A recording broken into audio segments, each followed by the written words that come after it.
Pandya store சீரியலை பார்த்தீங்கன்னு சொன்னால், அதாவது இருவரும் சேர்ந்து விடுவார்கள் என்று நம்பி மீனா கோவிலின் வெளியே காத்திருக்கிறார். ஆனால் சரவணன் தங்கமயிலிடம் சண்டை போட்டுவிட்டு வெளியே வந்த மீனாவிடம், இதற்கெல்லாம் நீதானா காரணம், உனக்கும் செந்திலுக்கும் சண்டை என பயந்துதான் வந்தேன், ஆனால் இனி இப்படி பண்ணாதே என்று கூறிவிட்டு செல்கிறார். அதற்கு பிறகு தங்கமயில் மீனாவை கட்டிப்பிடித்து அழுகிறார்.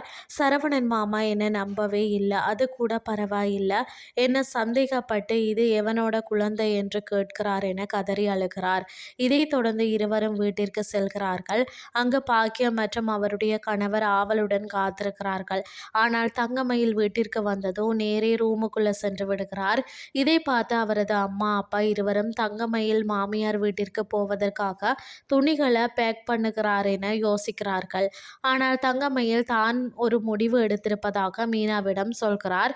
அதன்படி இனி எனக்கும் அவருக்கும் எந்த சம்பந்தமும் இல்லை, நான் இனி அவரை தொந்தரவு செய்ய மாட்டேன், நிரந்தரமாக பிரிய போகிறேன் அப்படின்னு சொல்கிறார். இதை கேட்ட மீனா அதிர்ச்சி அடைகிறார்.